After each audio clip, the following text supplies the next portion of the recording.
जय हिंद दोस्तों, मेरा नाम है राहुल शर्मा और आज की इस वीडियो में हम देखने वाले हैं किस तरह से इंडियन गवर्नमेंट हमारे एजुकेशन के खिलाफ नई-नई साजिशें रच रही है। किस तरह से आम लोगों को एजुकेशन से दूर रखने की कोशिश की जा रही है। किस तरीके से शिक्षा को बहुत ज़्यादा जटिल बनाया जा रहा है, बहुत ज़्यादा मुश्किल बनाया जा रहा है। इस वीडियो को स्टार्ट करने से पहले मैं बता दूं कि मैं किसी राजनीतिक पार्टी का समर्थक नहीं हूं और ना ही किसी राजनीतिक पार्टी का विरोधी हूं। तो इस वीडियो में मैं जो भी बात कहने वाला हूं, तथ्यों को ध्यान में रखकर कहने वाला हूं। तो चलिए आज की वीडियो को स्टार्ट करते हैं। वीडियो की शुरुआत करते हैं एक घटना से जो कि मेरे साथ ही हुई थी। साल 2013 में जब मैं बिहार से गुड़गांव में शिफ्ट हुआ था तो मुझे एक सीनियर सेकेंडरी स्कूल में एडमिशन लेना था। मेरे पास अपने डॉक्यूमेंट्स थे, मेरे पेरेंट्स के डॉक्यूमेंट्स थे। लास्ट टाइम मैं जिस स्कूल से पढ़ के आया था उस स्कूल की एसएलसी यानी कि स्कूल लिविंग सर्टिफिकेट भी था, कोर्ट से एफिडेविट भी बनवाया था, मेरे सारे डॉक्यूमेंट्स पूरे थे। लेकिन इसके बाद भी जब मैं स्कूल में एडमिशन लेने के लिए गया तो मुझे ये बोल के भगा दिया गया कि मेरी एसएलसी पे मेरे एरिया के डीओ का साइन नहीं है। मुझे ये बात तब भी समझ में नहीं आई थी और आज भी समझ में नहीं आता कि किसी स्कूल लिविंग सर्टिफिकेट पे डीईओ के साइन होने का क्या मतलब है। वो स्कूल छोड़ के मैं दूसरे स्कूल में गया, उस स्कूल में भी सेम डिमांड किया गया और वहां से भी मुझे निकाल दिया गया। हालांकि मुझे बाद में समझ में आया कि इस तरह की किसी भी फॉर्मेलिटी की जरूरत नहीं थी, ये सब कुछ सिर्फ मुझे परेशान करने के लिए किया गया था। और बाद में तो मुझे ये भी समझ में आया कि सिर्फ जो कोर्ट का एफिडेविट होता है उसके आधार पर भी एडमिशन हो सकता था, एसएलसी की भी जरूरत नहीं थी। अब बात यह है कि इस तरह का कोई प्रावधान नहीं था, उसके बाद भी स्कूलों में तो ये सारी चीजें हुई ना, मुझे तो परेशान किया गया ना। हो सकता था कि मैं उस समय अगर एफर्ट्स नहीं लगाता तो मेरा एडमिशन भी नहीं होता और मैं वैसे ही अनपढ़ ही रह जाता। उस समय मुझे लगा कि ये सब सरकार की गलती है और जिस दिन सरकार बदलेगी ये सारी परेशानियां खत्म हो जाएगी। साल 2014 में सरकार बदली भी, बदलने के बाद वो सारी परेशानियां तो खत्म नहीं हुई, लेकिन आज से 2-3 साल पहले एक और नई परेशानी आ गई है। वो नई परेशानी है फैमिली आईडी कार्ड। आजकल आपने देखा होगा किसी भी सरकारी स्कूल में एडमिशन लेने के लिए फैमिली आईडी कार्ड की जरूरत पड़ती है, चाहे एडमिशन आप किसी भी क्लास में क्यों ना लो। इसके लिए नियम बड़े सिंपल से बनाए गए हैं। अगर किसी बच्चे के पास पहले से फैमिली आईडी कार्ड है तो स्कूल द्वारा उसकी डिमांड की जा सकती है, और अगर किसी के पास नहीं है तो स्कूल स्टाफ द्वारा उसके लिए एक टेम्परेरी फैमिली आईडी कार्ड बनाया जाएगा और उस बच्चे का एडमिशन ले लिया जाएगा। अब ये तो बात हो गई नियमों की, लेकिन ग्राउंड रियलिटी इससे बिल्कुल अलग है। ज्यादातर सरकारी स्कूलों में ऐसा हो रहा है कि अगर किसी बच्चे के पास फैमिली आईडी कार्ड नहीं है तो उसे भगा दिया जा रहा है। उसे बोला जा रहा है कि जाओ पहले फैमिली आईडी कार्ड बनवा के लाओ, उसके बाद ही एडमिशन होगा। अब मैं यहाँ पे ये नहीं कह रहा हूँ कि किसी बच्चे द्वारा बाहर से फैमिली आईडी कार्ड को बनवाना असंभव है, लेकिन हाँ, मुश्किल जरूर है, क्योंकि स्कूल में नहीं तो आपको कोर्ट के चक्कर लगाने पड़ेंगे और आपको पता ही होगा कोर्ट में काम काफी धीरे धीरे होता है, बहुत ज्यादा समय लग जाता है। परेशानी ये है कि जो काम स्कूल का स्टाफ 5 मिनट में कर सकता था, उसके लिए किसी बच्चे को कोर्ट में महीनों क्यों दौड़ाना। और मान के चलो किसी कारण से किसी बच्चे का फैमिली आईडी कार्ड नहीं बन पाता है तो अब क्या होगा? अब तो वो अनपढ़ ही रह जाएगा ना पूरी जिंदगी।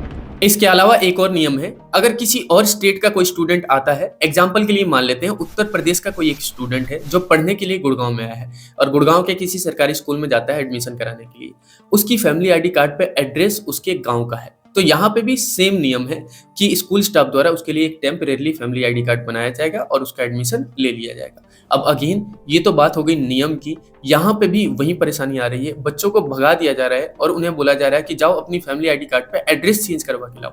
मतलब अगर आपको गुड़गांव में पढ़ना है तो पहले आपको गुड़गांव का निवासी बनना पड़ेगा, उसके बाद ही आपको एजुकेशन मिलेगी, नहीं तो एजुकेशन नहीं मिलेगी। अब ये सब तो तब की बात हुई जब आपके सारे डॉक्यूमेंट्स पूरे हैं, आप सही टाइम पे एडमिशन के लिए गए। अगर गलती से आप 1-2 साल ड्रॉप कर देते स्टडी को तो आपके साथ कैसा व्यवहार होता है, मैं आपको एक किस्सा सुनाने वाला हूँ। इसे सुन के आप दंग रह जाएंगे। आज से 2 दिन पहले मेरे पास एक स्टूडेंट आता है और वो कहता है कि भैया मेरा एडमिशन नहीं हुआ। मैंने रीजन जाना तो मैं खुद हैरान रह गया। असल मायने में हुआ ये था कि आज से 2 साल पहले जब वो 7th क्लास में पढ़ रहा था तो उसकी फैमिली में कुछ इशू आ गया था। उस इशू की वजह से उसे पढ़ाई को ड्रॉप करना पड़ा था। उसने 7th क्लियर कर ली थी उस समय और 8th क्लास में एडमिशन लेना था। अब 2 साल बाद जब वो दोबारा से एडमिशन के लिए गया तो उससे बहुत सारे एक्सटर्नल डॉक्यूमेंट्स की डिमांड किए गए। उसने सारे डॉक्यूमेंट्स बना लिए और फाइनली जब एडमिशन का दिन आया तो उसकी टीचर ने ये बोल के उसे भगा दिया कि तेरे डॉक्यूमेंट्स में तेरी उम्र 15 साल है, लेकिन मुझे आंखों से देखने में तू 15 साल का नहीं लग रहा है, उससे ज्यादा। ये क्या बात हुई? अगर कोई 15 साल का नहीं है, मान लो 16 का भी है, 17 का भी हो, कोई 20 साल का भी हो, तो उसका एडमिशन नहीं होगा, वो पढ़ेगा नहीं।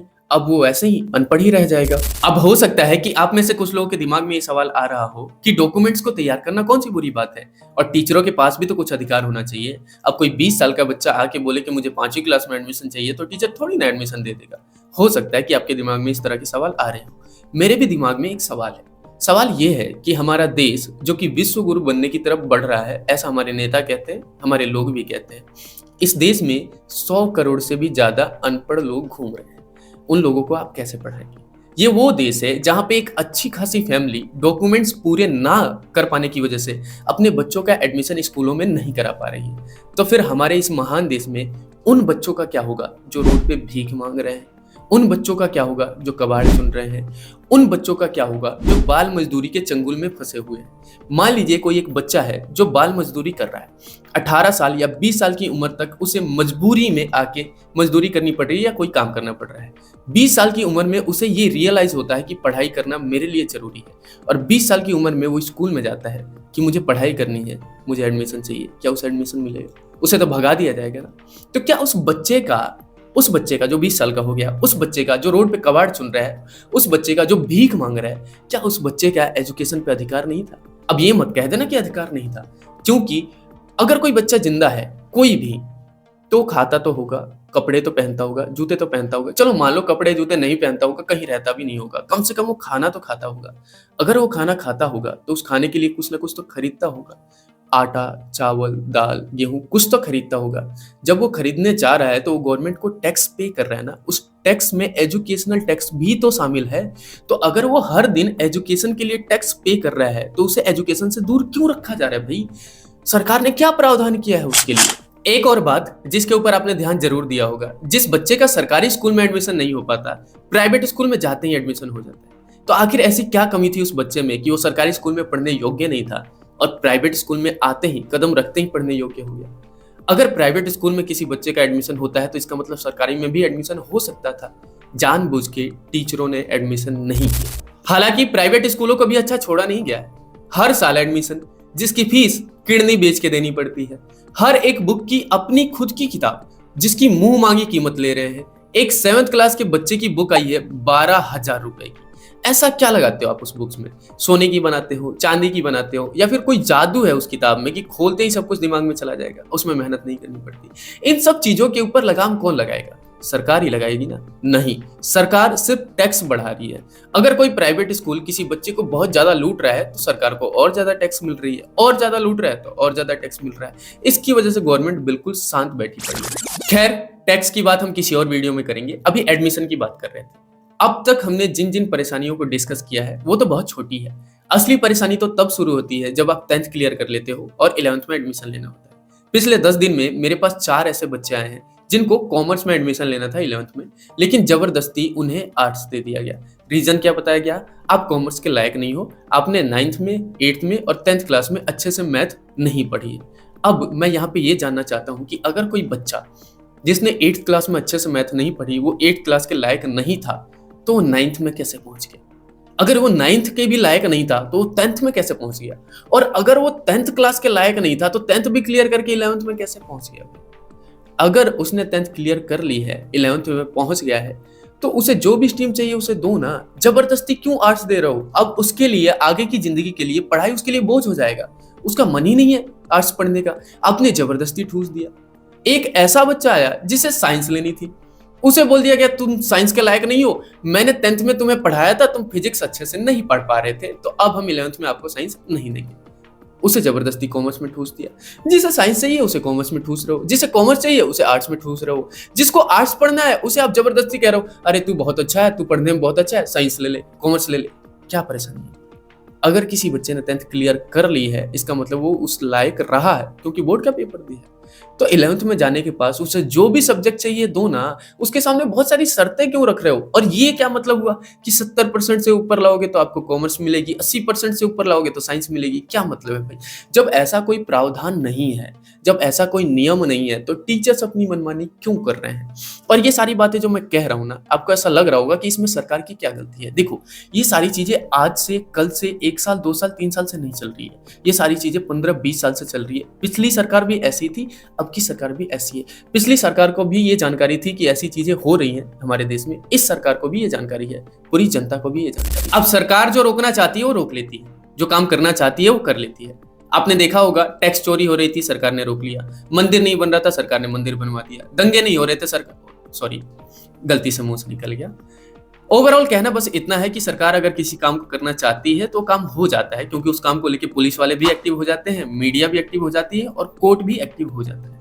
अब स्कूलों में इस तरह की हरकतें हो रही है, इसका मतलब ये है कि सरकार इन हरकतों को नहीं रोकना चाहती, तभी तो ऐसा हो रहा है। तो ये एक तरह से साजिश ही हुई ना। शिक्षा, ऐसा नहीं कह रहा हूं मैं कि शिक्षा नहीं दी जा रही है, लेकिन एडमिशन लेना, एडमिशन लेके फिर आगे बढ़ना, इन सब चीज़ों को बहुत ज़्यादा मुश्किल बनाया जा रहा है। इतना ज़्यादा मुश्किल बनाया जा रहा है कि ज़्यादातर बच्चे परेशान होके रेगुलर स्टडी को छोड़ के फिर ओपन बोर्ड से चले जाते हैं, और ओपन बोर्ड से फिर उनकी ऑलमोस्ट लाइफ खराब भी हो जाती है। बहुत कम ऐसे बच्चे होते हैं कि ओपन बोर्ड से पढ़ पाते हैं। हालांकि ओपन बोर्ड में भी बहुत सारी समस्याएं हैं, किसी दिन उसके बारे में भी हम डिस्कस जरूर करेंगे। अब इसके पीछे का कारण ये भी है कि हमारी जनता जो है वो शिक्षा को लेकर ज़्यादा सीरियस नहीं है। स्कूल में कम, बाबाओं के पास ज़्यादा जाना चाहती है, अपनी ज़िंदगी, अपना फ्यूचर नहीं बचाना चाहती, अपना धर्म ज़्यादा बचाना चाहती है। और हमारी जो सरकार है अभी फिलहाल के लिए धर्म की रक्षक बनी पड़ी है, मंदिरों की, हिंदुत्व की, इन सब चीज़ों की रक्षक बनी पड़ी है।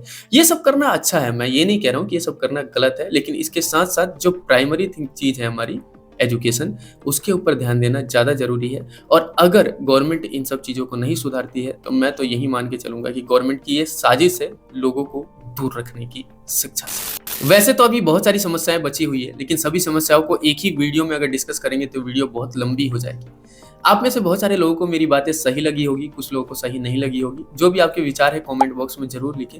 ये वीडियो आपको सही लगी है तो इसे लाइक जरूर करें, और अगली वीडियो में हम आगे की चीज़ों को डिस्कस करेंगे। उसके लिए हमारे चैनल को सब्सक्राइब जरूर कर दें।